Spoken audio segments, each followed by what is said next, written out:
Good evening, everybody. Welcome to our session on option and goods in this special week, which is World Investor Week from 23rd to 29th of November.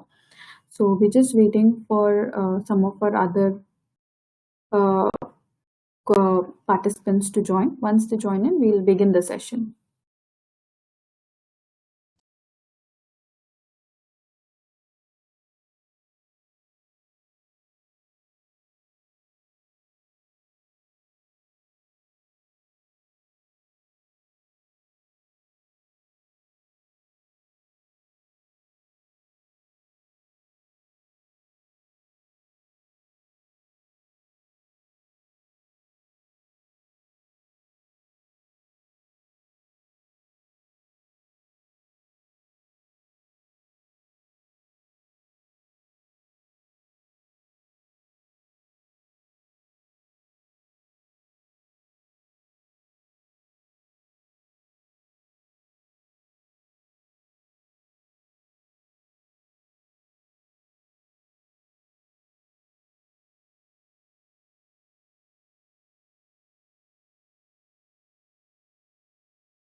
So, good evening, everybody. Once again, welcome to our investor awareness program on options and goods.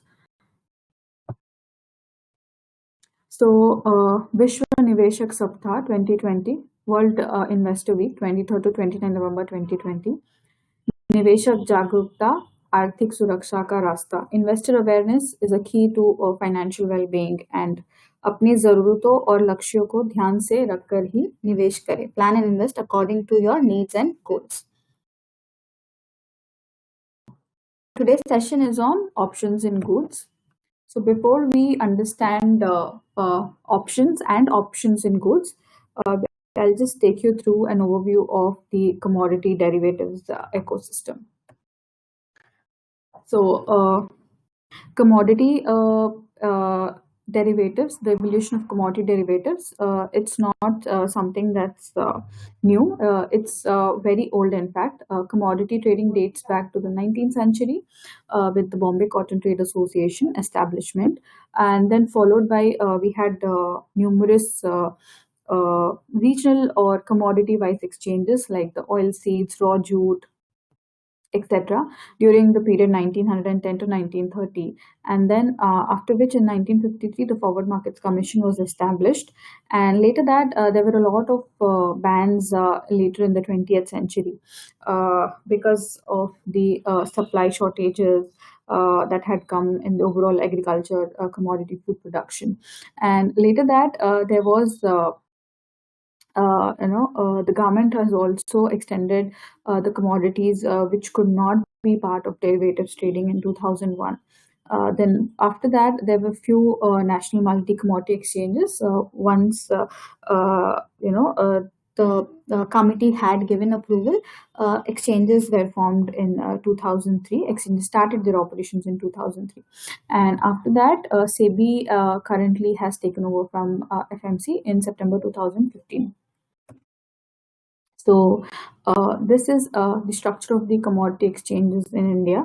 Uh, uh, they are firstly at the first level is the Ministry of Finance, Department of Economic Affairs, and under which we have SEBI, which is Securities Exchange Board of India. And under SEBI, all the national exchanges are present, which are NCDX, MCX, ICX, NSE, and BSE. And as on date, there are 91 commodities that are permitted for trading in the derivatives market as per the SCRA Act.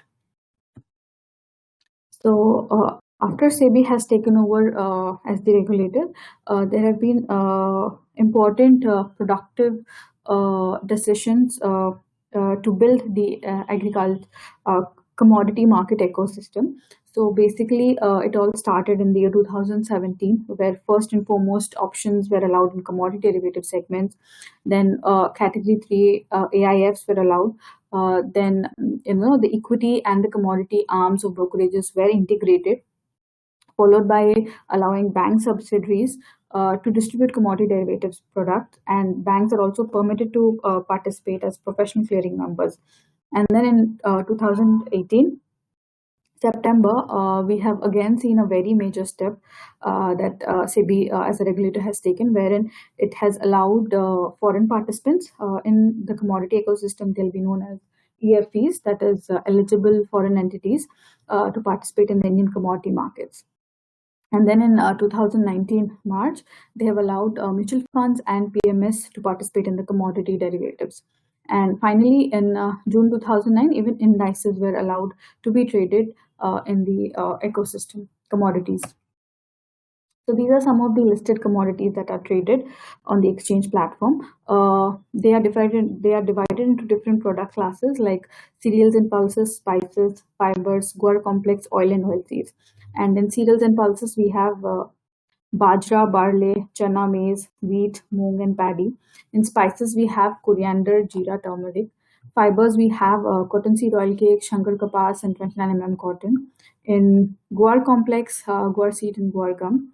And in oil and oil seeds, we have soybean, refined soy oil, mustard seed, castor seed, CPO, and sesame seed. So there are certain basic differences between commodity and financial derivatives markets. So in commodity derivative markets, they're actually settled by actual deliveries, and in financial derivatives, they're only cash settled. And in commodity derivatives, which is a major important differentiating factor for commodity derivatives, is the quantity and quality differences which exist in the physical commodity. Whereas in the financial derivatives, no such differences exist. And again, in the commodity derivatives, because there are physical commodities, there's a cost that's involved, in holding, warehousing, a staying, and the insurance cost. In the financial derivatives, it's only the interest cost. Again, commodity derivatives, they are very physical markets are seasonal in nature. Financial derivatives are active throughout the year. And commodity derivatives are primarily impacted. The factors that impact commodity derivatives are the demand and supply, import export regulations, and the government intervention. In financial derivatives, it is global and local economic conditions, performance of the entity, and the taxation structure. Now, we'll move on to understand the options as a product first. So, option basically it's a kind of a derivative product where you have the right but not the obligation to buy or sell an asset at a fixed price on or before a given date. And the contract is for a specific period of time, and the period of time could be as short as a day or as long as a couple of years, depending on the option design. And the choice one makes actually depends only on the underlying asset price. So when we talk about options, there are two kind of options. One is the call option and the put option. The call option basically gives the buyer the right but not the obligation to buy an asset at a strike price or within a specific period of time. And the seller of the obligation, on the other hand, is obligated obligated to sell the asset at the price agreed upon.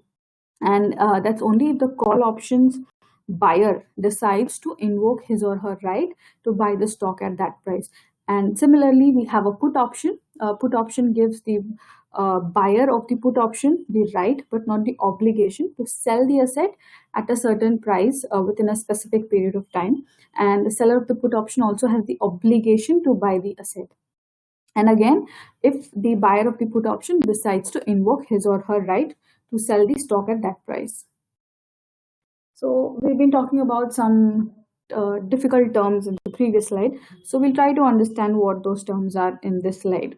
So the first important terminology is the exercise. So this occurs when the owner of an option invokes the right embedded in the option contract. So it means that the option owner buys or sells the underlying at the strike price and requires the option seller to take the other side of the trade.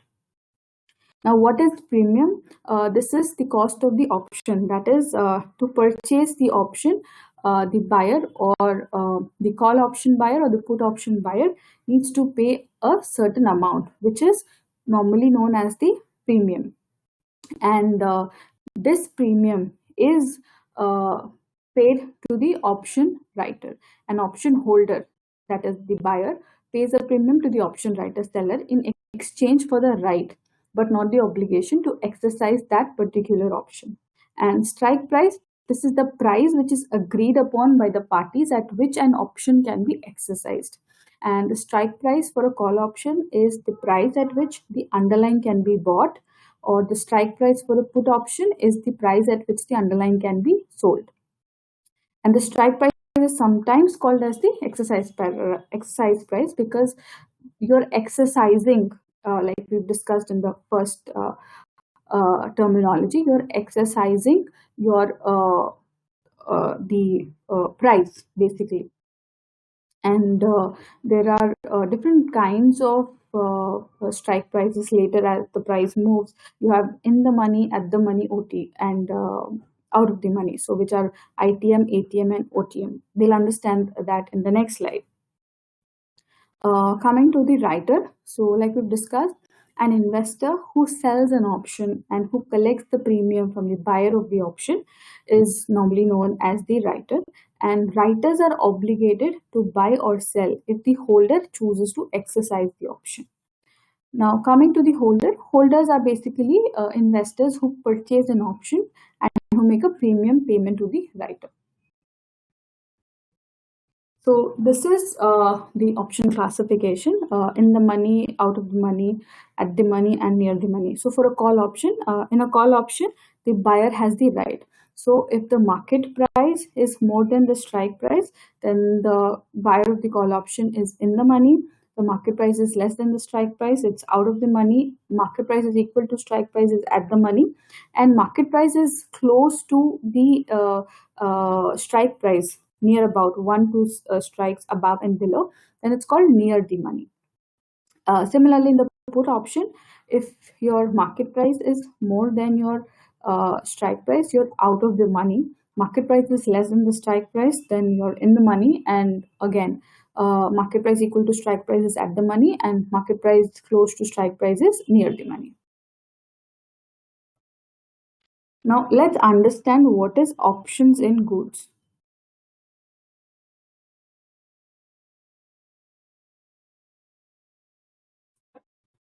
So options in goods. So this product is basically designed considering the delivery perspective.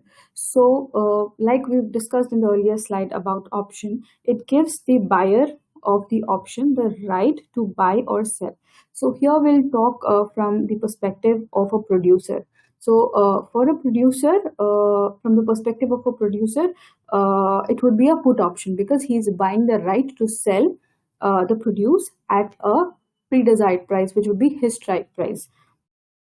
So here, during the time of planting, for example, this particular maize crop in the month of July, if the farmer he's expecting a price of rupees 1750 per quintal. His total plantation and harvesting cost has come up to 1100, and 650 is his profit margin cost and other things considered. He expects to sell his produce at 1750 in October. So how can he ensure that he gets this price? He can either enter into contract farming or sell the futures contract. But when you sell a futures contract, there's a downside. I mean, the downside is ensured, but upside potential, he cannot explore the upside potential. And the third option is buy the put options. So when he buys the put option, what happens is the farmer, if he purchases the put option in July, which has an expiry of October with an assured price rate of 1750, he has the choice to execute the contract on that particular date, and not the obligation to exactly sell it at whatever the market price is at that particular period of time. The downside, that is, if the price goes down to less than 1750, then that is protected, because that is what he's taken the insurance against. And the price increases by more than 1750, then he can go and sell it in the physical market as well. So it gives him the right and not the obligation to sell his crop at a fixed price on a given future date. We'll try to understand this with the help of an example. So, so he has fixed his price at 1750, and what happens under different scenarios, on the 20th of October, on the due date or the expiry of the contract. So, suppose if the spot price, the market price is at 1400, so his profit or loss with the option has come down to be 550 rupees. But if he doesn't take the option, because his actually cost price is 1100 rupees and the market price is 1400, so he's just making a profit of 300 rupees. But if he ensures, by purchasing a put option by paying a premium of 100 rupees, then the total cost for him is coming about to be 1200 rupees. And if he's selling it at, he's bought the strike at 1750, so he is able to, when the market price is at 1400, he is able to make a profit of 550 rupees. So similarly, as the price moves, on the second example, when the price has increased by 200 rupees, it is still less than his expected price. But you see, he is making a profit of 550 rupees. On the other side, he's still making a loss of 500 rupees when the price is at 1600. But when the price is increased by more than his strike price, which is 1900 and also 2100, he is able to sell it in the physical market. And that way he is able to ensure his profit constantly.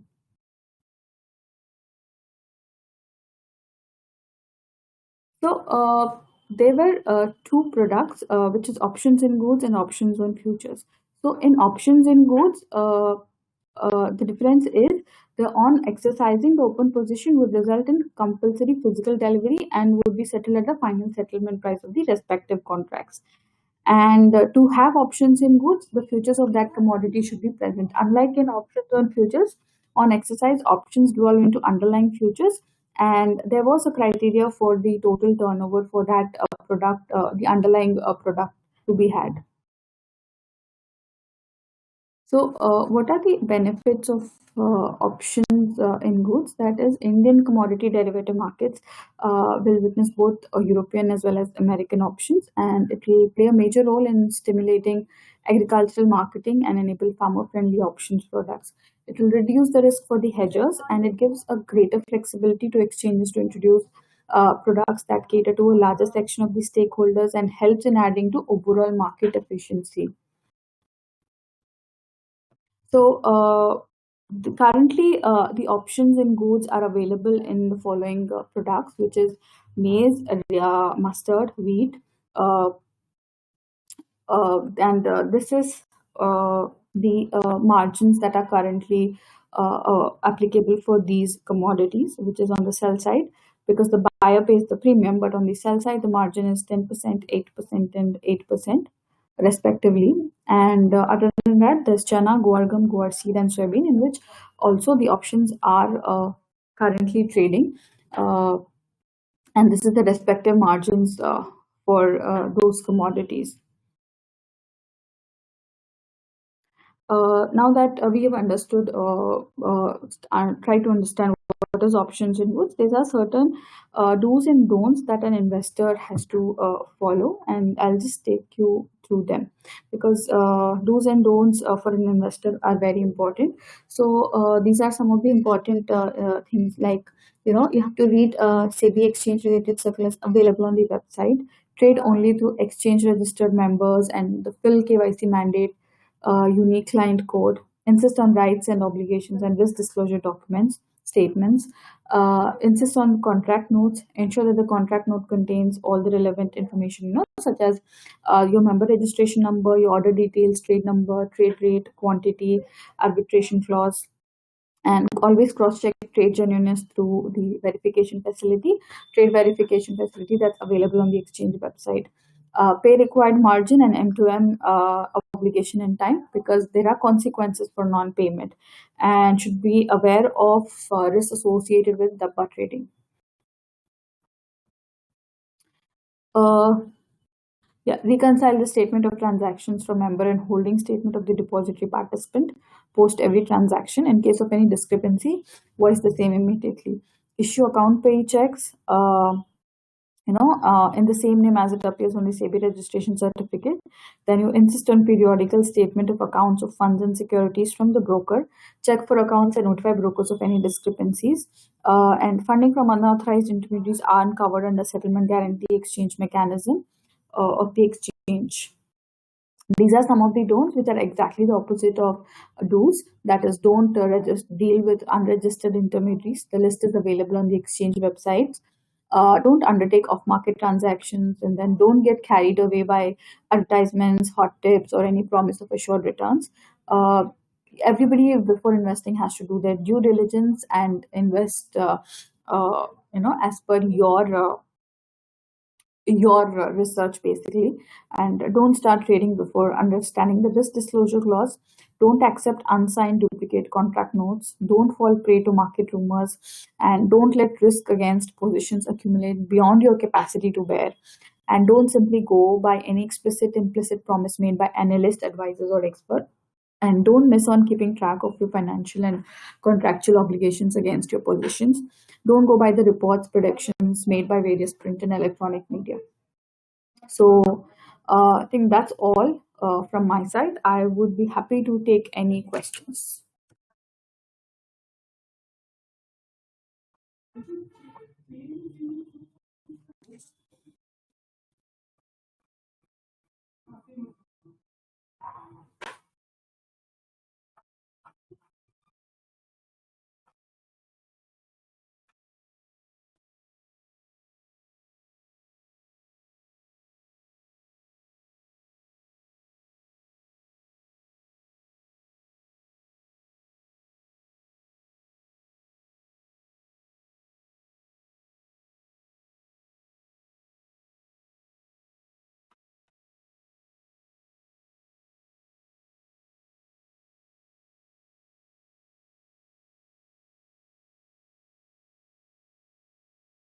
So